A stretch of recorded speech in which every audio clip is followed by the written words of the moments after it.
Wait a minute. Hear this. Birdy num num. Birdy num num.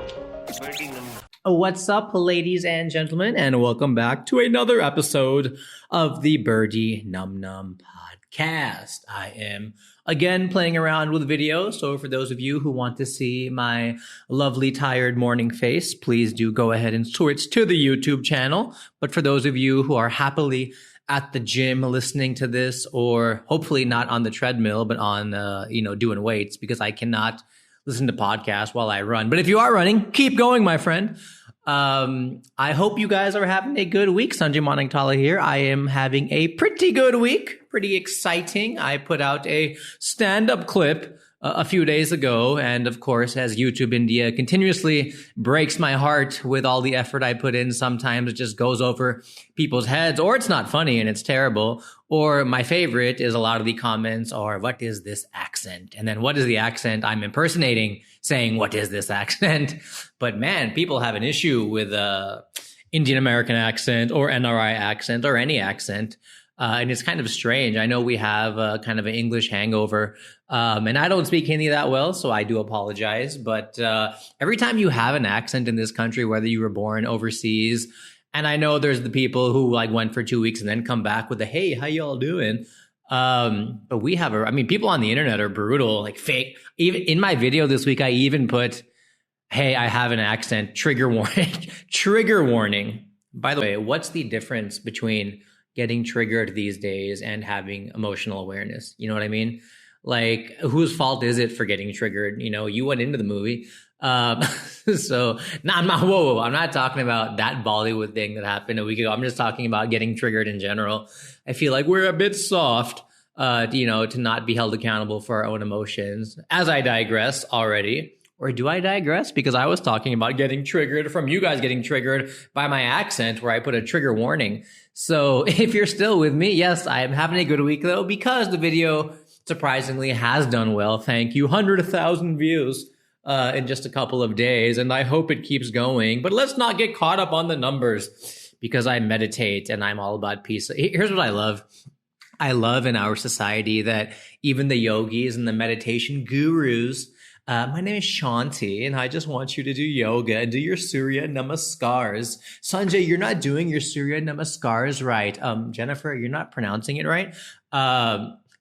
So I love when you see these spiritual people on Instagram comparing how many followers they have and telling you they charge 1 lakh to endorse your juice cleanse or whatever it is. And it's just, dude, our society is, especially with the internet, the level of hypocrisy and irony is just out of control. It's out of control. And this is the segue for what I want to talk to you guys about this week. And if I got you on the title of the show, yes, you are in the right place, because this week on the Birdy Num Num podcast, we have a nice open dialogue. You and I, always on the Birdy Num Num podcast, is of course, wow, it looks weird when I'm like doing this. Okay, that's true. That's strange. Of course, as I move this over, of course, we have a nice open dialogue this week on the Birdy Num Num podcast. I want to tell you, hey, bro, there is no GPS to find yourself. You know what I mean? Whether you're a yoga guru on Instagram, I did a podcast a while ago about how I just felt it was strange that India's, gurus, whether it's Satguru or whoever, I just find it so strange that they have a big social media presence and they have like influencer teams and tags and taxonomy and digital marketing and SEO. And I mean, I know they're trying to spread their message, but the fact that they're doing all that, is very capitalistic in nature, and it just sounds so strange. And I mean, hey, there's just something off about it, but I know you can't blame them because everyone's trying to do their thing. But I'm a bit open. I'm a bit honest about, yes, I want followers so I can, not regret that I don't work at Accenture anymore. But yes, man, I deal with so many people. I was at lunch with a friend yesterday, and so many people in this country and any country from 21 till about 41, I would say, are constantly struggling with, I don't know what to do, and da-da-da-da, and what's the meaning of life, and yada, yada. And hey, man, we're all trying to figure it out, by the way. But so many people, myself included, as you can see, I've got some books back there, there's no GPS to find yourself, bro. Technology can do a lot of things. And I love technology, by the way, if you can use it appropriately. There's a picture of Zuckerberg walking at some conference right now with everyone has their like VR headsets on and he doesn't. And my favorite caption, which I've said before on this podcast, even some guy on Reddit, of course, people are so much funnier on Reddit, commented, because Zuckerberg is just smiling and walking, and like 800 people behind him are just glued to their screens like the Matrix. And ironically, there goes my camera. So Zuckerberg is like, some guy comments on this picture of Zuckerberg, and he's like, a dealer never consumes the drug. You know what I mean? So hang on, guys, 1 second. Let me fix the cam. Yes. And we are back. And of course, the lighting changes again for anybody who follows this podcast. So yeah, man, like Zuckerberg is basically doing what he's doing, Snapchat, Instagram, et cetera, et cetera. Now, the reason I'm talking about this week is, so on my video that I put up on the Sanjay Comedy YouTube channel, some guy commented, as they always do, here's what I love about YouTube for anybody who wants to do YouTube or podcasting. The perfect analogy I can give you is you will get 100 amazing comments after being consistent and doing good stuff. And you will get one really, really shit comment. And that shit comment is like the mosquito at the bottom of your soup. It ruins the entire experience, even though you enjoyed 99% of it. And so I'm happily putting up my video. I'm trying to like comments, do engagement, if you will. YouTube India shared it, which was great and really helpful. And it was just good to see that it was finally, people are not getting hung up on the accent. They're enjoying the comedy, whatever. And then, of course, some random dick is like, can you not do IT jokes? Do jokes about something else. IT, I don't care. I'm like, number one, bro, the title of the video is called IT Jokes. Why did you watch it? And then second is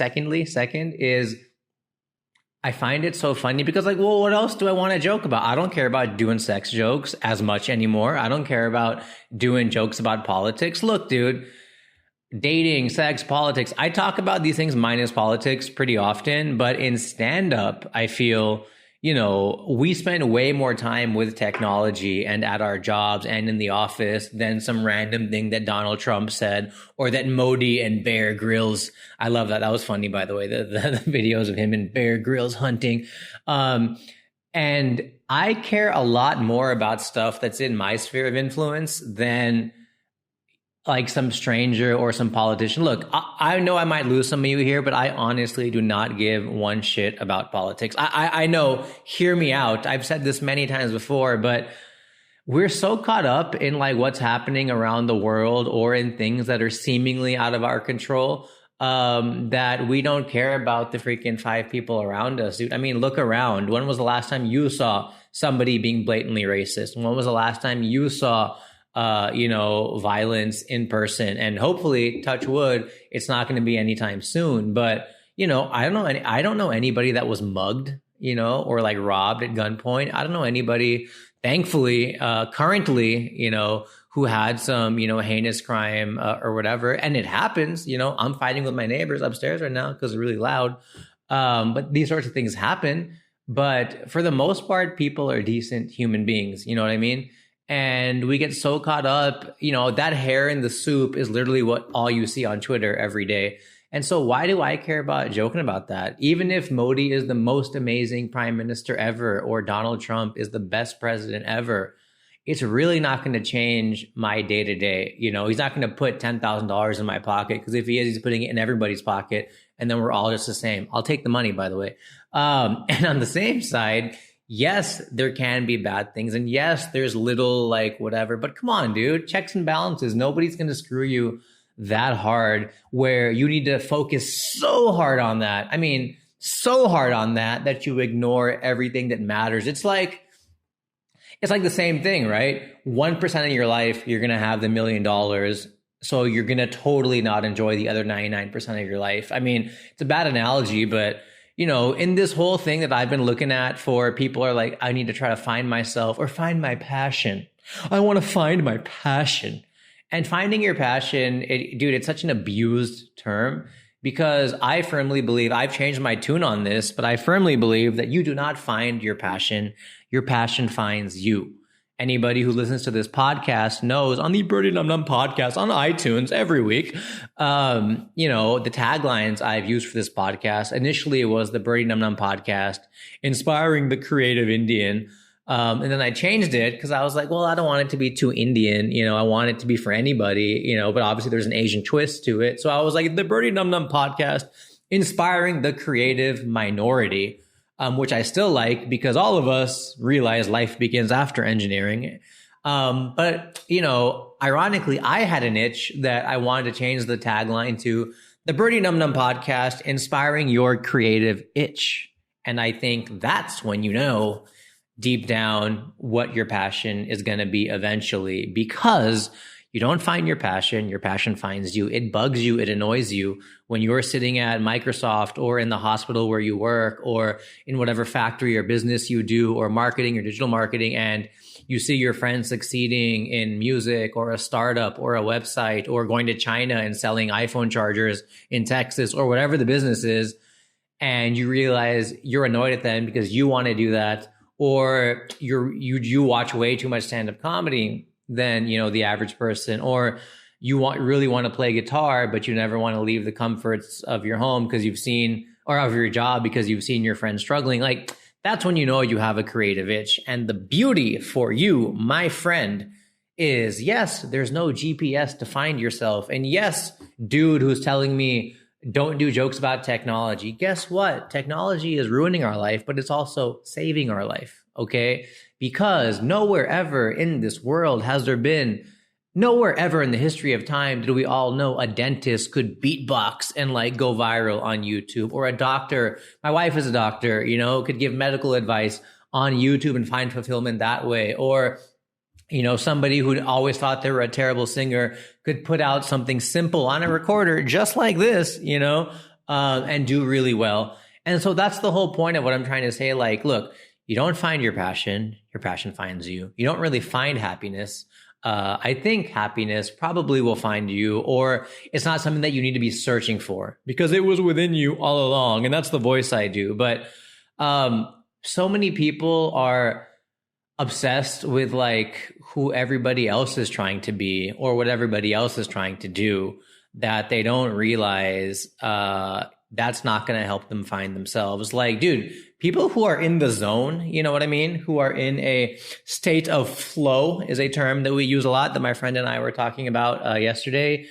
When you're heavily involved with something you're interested in, when you're heavily involved with something you're enjoying, and it could be even at your day job, you had a kick-ass presentation, you're traveling for work next week and things are going well, the raises are coming in, people are appreciating you, and maybe that's what drives you. When you are in that narrow focus, and it takes years, and you might be in it for a week and then it disappears. When you are in that state, dude, you are crushing it and killing it. And my friend and I were talking about this yesterday. It was this is what people need to realize, dude. I don't want to say I feel capitalism has, and just society, and just yoga has been abused and meditation has been abused. But to the same note, that's why I got into meditation, because I use an app. I use an app on my phone to keep me away from my phone. But marketing has a point, and just a lot of this stuff gets abused,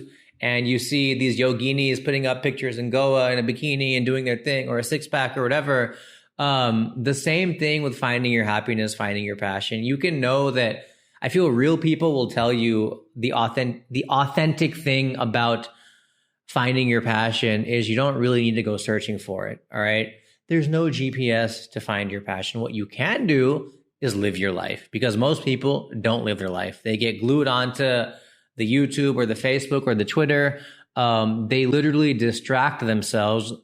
Dude, you know how many of my friends distract themselves by reading bullshit New York Times, Washington Post, Times of India, whatever articles about what this politician did or why this crime happened or whatever. Yes, these are all important things. But if you're already going to ignore them anyways, literally after 4 seconds, oh, that sucks.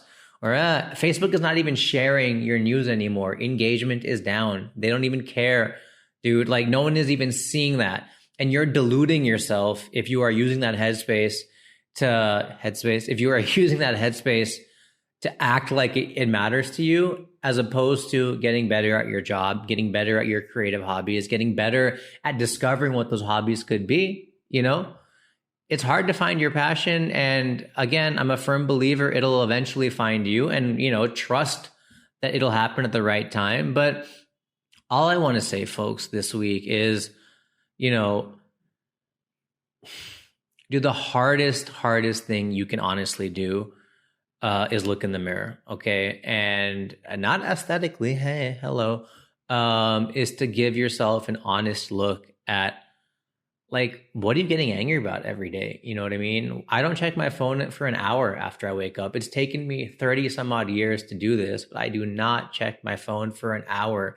And it's been the best decision I've ever made, dude, because I get to work, I record stuff like this, I am productive. And then maybe finally after lunchtime or when I have a little bit of time, I get into looking at what's in the news, and it doesn't bother me as much, dude. Look, I know it might sound insensitive. I know some of you might be like, but dude, somebody just got murdered in a village and this happened, and how backwards are we? Okay, fine. You see that article almost every week, right? It's sad. I know. I'm not being insensitive, but I'm with you, right? Now tell me, of all the articles that you've read, have you gone to that village? Have you protested? Have you even emailed the freaking commissioner on his BSNL dial-up modem connection thinking he's going to... Have you done any of that? Or have you just basically, what's the word here, gentrified that emotion or that reaction or whatever, kind of virtue signaled it to the world, but really done nothing about it, dude? Like most people, they just kind of absorb a lot of junk, and it's just like junk food, dude. It does nothing good for the person. So look, sometimes in life, you got to be selfish. And I think if you are selfish about the right things, which by definition is yourself, you will find out that it was never that difficult to find out what you were meant to do, what the meaning of your life is. And it's going to be a lot harder from then on, but you'll be on the right track. So it might be a lot easier. So I still struggle with this, you guys, every day. I had a great week. Luckily, my first podcast now is doing its thing. You know, that's going to be on a big platform soon. So things are, touch wood, you know, doing very well. But it's a very difficult thing. And I just want to say, for anybody who is struggling with not knowing what you're supposed to do, or should you make the right decision, or whatever it is like, and I know I take it back to this, but for the ones who talk about dating, talk about sex, talk about politics, or talk about current events, no, man. Technology, and there goes my camera again, how ironic. Technology is both going to ruin us and it's going to save us, because ultimately it has exposed us. So, you know, the only thing you have left is what's in here, and I am knocking on my forehead. So I know I was a bit rambly towards the end of this, you guys. I do apologize, but please learn to just, you know, I don't know. Learn to learn, I guess you could say, you know, learn that you shouldn't be doing what everybody is doing, because we are constantly kind of in this. Last thing I'll say again is, I say that 45 times before I end the podcast, is there was you'll hear this a lot from Google or from Facebook. We are a data-driven company. Data drives us. We do what the data tells us. And yes, that's how these companies have become so effective, you know, and they know what you want before you want it. YouTube will show you videos, not from your subscribers who you've told them you want to see videos from, but from other people, because they know the videos they serve up to you about a cat or a building collapsing, you're clicking on more than videos from your own subscribers. So they're going to keep doing that and keep you on the platform. And that's what data-driven also means. You know, they're going to show you a bunch of cleavage because they think that's what you want to see. Because guess what? That's what you're clicking. Okay. So The technology will do what it can, and we will ultimately not realize we spent 9 hours on Instagram or Facebook. But technology is not going to save you if you abuse it, and it also can help you if you know how to do it properly. So there's no GPS to find yourself. There's no GPS to find happiness. There's no GPS to find your passion. But if you know how to use the GPS properly, you can find a lot of other things that eventually will get you to where you need to go. So I do apologize once again, folks. Please do drop your comments. Please do let me know what you thought of this week's episode of the Birdy Num Num podcast. Any other topics you want me to talk about. I have some great guests coming up pretty soon, and I will see you guys on the other side. Okay, bye. Birdy Num Num. Birdy Num Num. A birdie num. That's